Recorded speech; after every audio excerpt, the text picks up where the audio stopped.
The Second World War ended with countless stories told by those who were there. Some came from soldiers, others from civilians trapped in the chaos. Among them was a German nurse whose account gave a rare view of Hitler's life in the bunker. Today, we look back at that time, listening to the voices that remain and following the history they left behind. But what if someone inside Hitler's bunker saw everything?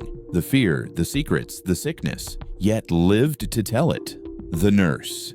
Erna Flegel was a German nurse who worked at the Reich Chancellery and later in the Führer bunker. She joined the medical team in January 1943 as a member of the German Red Cross. In the early years, she cared for wounded soldiers and for staff who visited the Chancellery. As the war closed in on Berlin, her work changed. When Adolf Hitler moved his headquarters below ground, Flegel stayed to help the sick and to keep basic care running for those who remained. Flegel spent the last months of the war in the bunker complex. She saw the small circle of people who did not leave. She wrote down the names of those whom she saw. Among the women she listed were Eva Braun, Traudl Junge, Gerda Christian, and Johanna Wolf. She also mentioned Joseph Goebbels, Magda Goebbels, and other members of the household who stayed inside. She watched doctors, orderlies, and aides come and go. Physicians she named in April 1945 include Dr. Werner Haas and Dr. Ernst Günther Schenk. She also referred to staff such as Heinz Linge and Otto Günsche, who handled daily duties. Soon after the war, she shared her experience with the American investigators and talked about life underground. The United States kept a typed record of her statements. Many years later, journalists found her and recorded a long interview in 2005. In that conversation, she described activities and the daily tasks carried out on a strict schedule. She said that medical supplies became limited as the fight cut supply lines in April 1945. She described how the staff had to share pills, injections, and small bottles when deliveries stopped. Flegel described watching medical work at close range. She saw doctors give injections in private quarters. She reported that aides sometimes handed small capsules or drops directly to the leader. She talked of how orderlies carried trays and how nurses cleaned wounds and dressed injuries. She described how medicines were kept in boxes on shelves and in small cabinets in the corridors near the living rooms. When Dr. Theodor Morell left Berlin, other doctors, such as Dr. Werner Haas, took responsibility for giving injections and for keeping the stores in order. Several other survivors of the bunker reported similar facts about who stayed and what happened. Flegel's testimony is important because she was a trained nurse who handled daily care. Her statements match parts of other witness reports while adding the names of staff who worked in the wards and the passages where supplies were kept. Her recollections include the list of people who cared for patients and the practical steps they used to keep medicine available in a shrinking space. Erna Flegel lived quietly after the war. She agreed to speak decades later for the record. She died in 2006 at the age of 94. Her interviews remain one of the few direct accounts from medical staff who worked inside the Reich Chancellery complex during its final weeks. The names she gave, the rooms she described, and the list of those who cared for the sick form, part of the evidence historians use when they piece together the last days in Berlin. But among those tending to the Führer himself, one man's methods would blur the line between medicine and madness. Who was he? The doctor. Dr. Theodor Morell served as Adolf Hitler's personal physician for years. He began his medical work in Berlin and built a practice for private patients. He treated business leaders, actors, and people with influence. A contact in high places brought him to the attention of the Nazi leadership. In the mid-30s, Hitler asked Morell for help with stomach pain and sleepless nights. The doctor and the leader met often, and Hitler came to rely on Morell for daily health complaints. Morell kept a written log that listed the medicines he gave. The log records pills, drops, and injections with dates. Those entries show many different products given over time. The list includes stimulant pills, painkillers, testosterone preparations, and vitamin injections. Some items appear under brand names. Other entries show mixtures that pharmacists prepared on request. The entries show that injections became a regular part of the routine. Morell often traveled with Hitler on trips. He gave quick treatments before meetings and long journeys. Staff sometimes saw him hand small bottles to Hitler or to his assistant. Staff accounts describe how Morell kept vials, ampoules, and small boxes at his practice, and how he kept similar supplies near Hitler's living quarters. He left instructions for when to take pills and when to have injections. When he was present, his instructions guided the daily plan for care. Many doctors around Hitler expressed concern about the number of medicines he used. Some warned privately that combining many drugs might harm him. Those concerns did not remove Morell from his circle.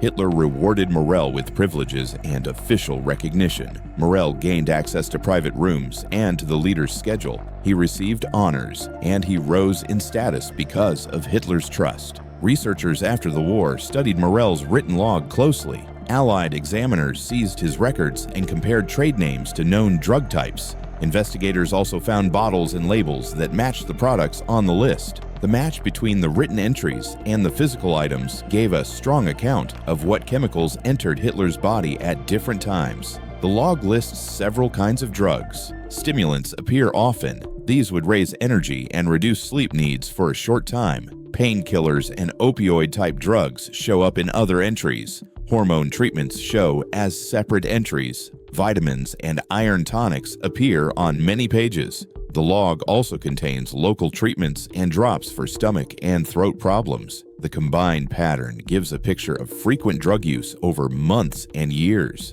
During the war, Morell adjusted doses to match travel and public demands. He aimed for quick relief so Hitler could attend events and work long hours. This approach meant frequent injections and repeated pills. Staff observed this pattern grow as the years advanced and as the strain of the war increased. Morell worked to keep him on schedule even when illness or fatigue appeared. In April 1945, supply lines and pharmacies faced disruption. On April 23rd, Morell left Berlin and flew to a safer location. His departure removed the regular hand that managed Hitler's medication. Other doctors followed his written instructions when they could. This shift matters because the direct entries from Morell end when he left, and other reports pick up where they could. After the war, United States investigators questioned Morell. They examined his log and asked him about the purpose of specific items. He answered some questions and kept other details private.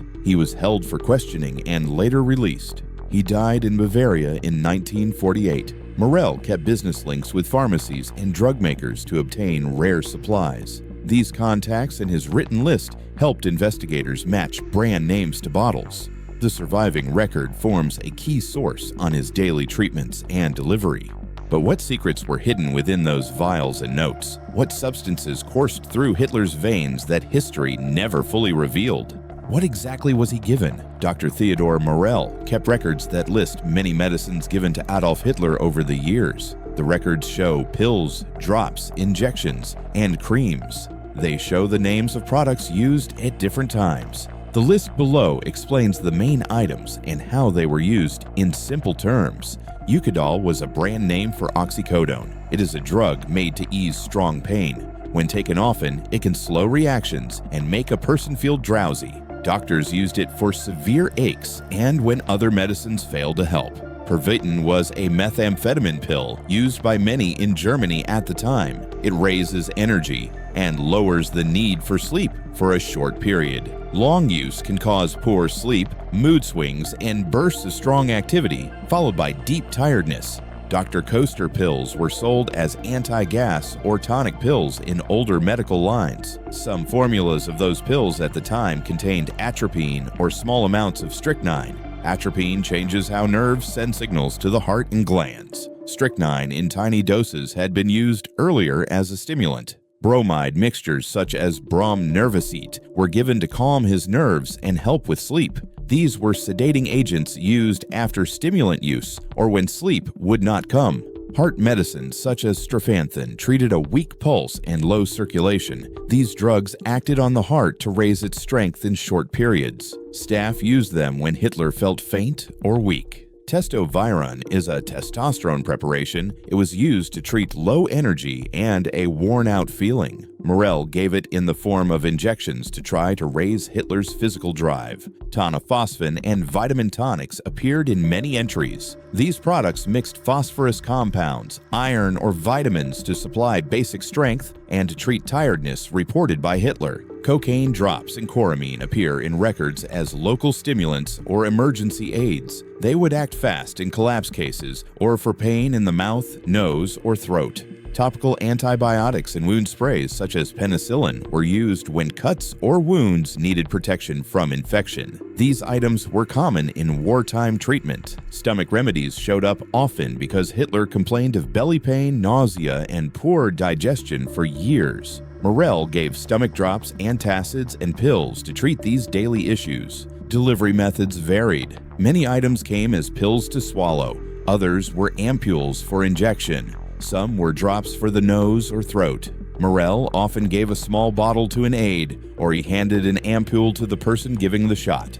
When he left Berlin in April 1945, other doctors such as Dr. Werner Haas and Dr. Ludwig Stumpfegger made injections and used what remained in the stores. Heinz Linge and Otto Günsche handled supplies and moved boxes when needed. Some entries used single letters or numbers to label secret mixes made by pharmacists. Those codes make it hard to list every ingredient exactly. Surviving bottles, labels, and the product names in the records help match many items, but some blends remain unknown.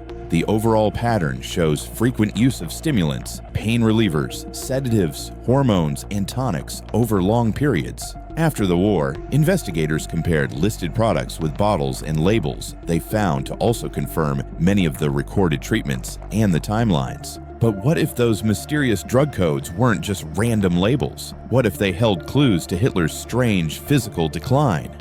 The signs doctors wrote down. Several doctors who treated Adolf Hitler in his last years described clear physical changes. Dr. Werner Haase, who worked in the bunker in April 1945, said he saw shaking in one hand. Dr. Ernst Günther Schenk described a slow walk and a face that showed little emotion. Other staff who spent time near him reported the same kind of observations. These reports come from people who saw him up close and on many occasions. Newsreel and propaganda films from the 1930s and 1940s show a change in his movement. In later clips, the leader walks with less arm swing and smaller steps. Reviewers who compared many films point to a tremor that grew more visible in the early 40s. Samples of handwriting from written speeches show smaller, tighter letters over time. Secretaries and aides recorded that his voice became softer and that his face showed less expression. Taken together, the films and the written accounts give a continuous view of how his body changed. Doctors described a resting tremor, which means the hand shakes when it is not being used. They wrote about slowness in movement, stiffness in the limbs, and a face with low expression. Observers also witnessed poor handwriting and a softer voice. Some aides said he kept his hand in his pocket to hide a tremor. These repeated signs fit a pattern that affects movement and coordination. At the same time, records show he received many medicines over long periods. Some doctors who saw him late warned that strong medicines can cause shaking or slow movement as side effects. Stimulants, sedatives, and strong pain drugs can change sleep, mood, and movement when used frequently. Stopping some drugs suddenly can also lead to tremors and restlessness. Accounts from the last months show what supplies were used, and that doses sometimes varied day to day. Several people who lived and worked near him wrote that the first visible changes began in the early 40s and that the problems grew by 1944 and 1945. Traudl Junge and other secretaries also kept records of dates and events. Doctors who treated him in the bunker recorded worse mobility in the final months. Some staff tried giving stimulant or tonic treatments to raise his energy for public appearances. On some days, Hitler appeared more active after a treatment, and on other days, the signs returned. Detailed accounts describe how actions changed day to day. Staff wrote that he rose slowly from chairs and that his arms swung less when he walked. Film clips show him taking smaller steps and sometimes holding a rail when moving upstairs. Some witnesses described a low voice and a face that moved little when he spoke. Handwriting samples collected over many years show letters that became smaller and more cramped. Reviewers who studied film and handwriting together used these items to place the observed signs on a timeline. No public full medical test or brain examination was ever available for open study. The lack of a complete clinical record prevents a single definitive label. Even so, the combined pictures from film, handwriting, and eyewitness reports give a strong, consistent view of how his body changed in the years before his death. The last week in the bunker. The final week of Adolf Hitler's life began on the 20th of April, 1945, and ended on the 30th of April, 1945. On 20th April, he held a small birthday meeting below the Reich Chancellery. That day, he told several trusted staff to leave Berlin. Those ordered to go included Dr. Theodor Morell, Albert Bormann, Admiral Karl Jesko von Puttkamer, and Dr. Hugo Blaschke. Theodor Morell left Berlin on the 23rd of April, 1945. Once Morell departed, other doctors took on medical duties. Dr. Werner Haas and Dr. Ludwig Stumpfegger provided injections and treated urgent problems. Heinz Linge, the valet, and Otto Gunsche, the adjutant, helped move medicines and boxes. Nurses and orderlies checked bottles and prepared trays of pills and ampules. As Soviet forces closed in, supply lines were cut and medical stores ran low. Staff had to share what remained and decide which medicines to use for urgent cases. On the 29th of April, Adolf Hitler married Eva Braun in a private ceremony inside the bunker complex. That same day, he met with close staff and talked to those who would remain. Several witnesses said medical staff were present during the farewells. Erna Flegel later said she took part in those moments and that doctors and aides left the room after handing over final items. On the 30th of April, Adolf Hitler and Eva Braun sadly ended their lives. Witnesses such as Heinz Linge and Otto Gunsche later described the steps taken by staff after the deaths. They carried the bodies to the Chancellery Garden, poured petrol over them, and set the bodies alight. Otto Gunsche and other aides then reported on the handling of remains and on the people assigned to the tasks. With Morell gone, the daily record of treatments, he kept ends. Other doctors tried to follow his written instructions and to use the remaining ampules and pills as best they could. Records and personal statements from bunker staff record who gave injections on which days. These pages show that Dr. Werner Haas gave shots on several occasions and that Dr. Ludwig Stumpfegger handled surgical and emergency duties. Staff records also list cyanide capsules and sealed vials found in the bunker stores. Some of these capsules were used by Joseph and Magda Goebbels and by their children. The presence of cyanide and the records about moving bodies and items later reached Allied investigators. A few boxes of bottles and labels survived and later reached the custody of Allied forces, allowing researchers to match named products to physical evidence. Some of the remaining medical stock listed in later reports included ampules labeled for pain relief, small vials marked as hormone treatment, boxed stimulant pills, and bottles of vitamin tonics. Staff kept these items in locked cupboards near the living quarters and in sealed wooden crates. When a bottle was opened, a nurse would take it to a doctor for approval. Guards often signed a slip when a crate was left in storage. By the end of April, the staff had only a small stock of medicines, and they kept strict control over who handled the supplies. Guards signed when boxes moved, and nurses recorded when they opened bottles. These practical steps and the lists left by staff offer the clearest record of how medical care was managed during his last 10 days in Berlin. All records were later studied by Allied teams. But what did those records truly reveal?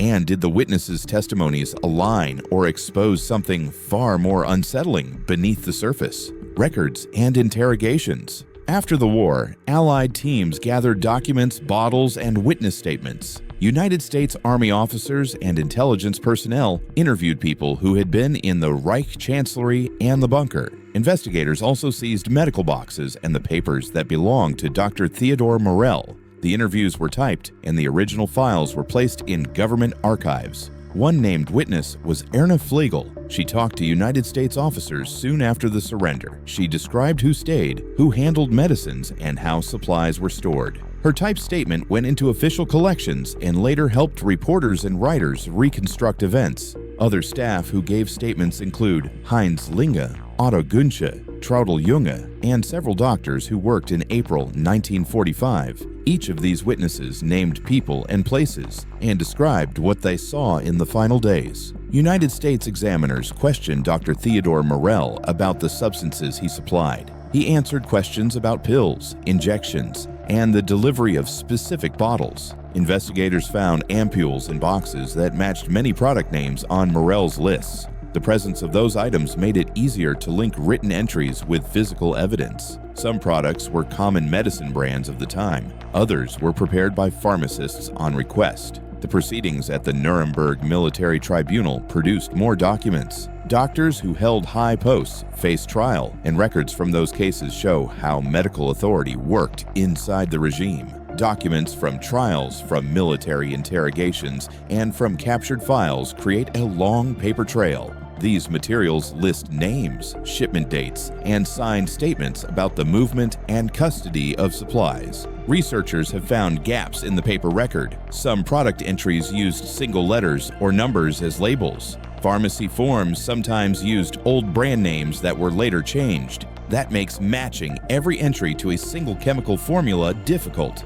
For many items, investigators later matched bottles and labels recovered from storage crates. That process confirmed stimulants, painkillers, hormone products, and vitamin tonics in the stores. Today, many of these files sit in the United States National Archives and in libraries in Germany and in Washington. Writers, researchers, and students use copies of the files to verify dates, names, and the flow of medical goods. Books and articles published after the war relied on the same papers and on interviews with survivors. Film clips and handwriting samples were also used by some authors to fill in gaps and to place events on a timeline. The archives give clear facts on the movement of people and on which products appear on lists or on labels. The files also show limits, such as the lack of exact ingredient lists for some labeled mixes and missing daily dosing records for certain dates. Those limits mean that some questions remain open. Even with gaps, the named witnesses and the seized items provide strong evidence that a long program of treatment and a supply system existed. The documents allow us to track who handled medicines, when crates moved, and which products were used in the last weeks of April 1945. Many of the original bottles and labels survived, and these physical items remain key proof for people and for official records now preserved in public archives. They are available to the public today. That is the end of this story. Thank you for watching and staying with us until the end. If you enjoyed this video, make sure you give it a like, leave a comment, and subscribe to the channel. Do not forget to check out more of our videos after this one.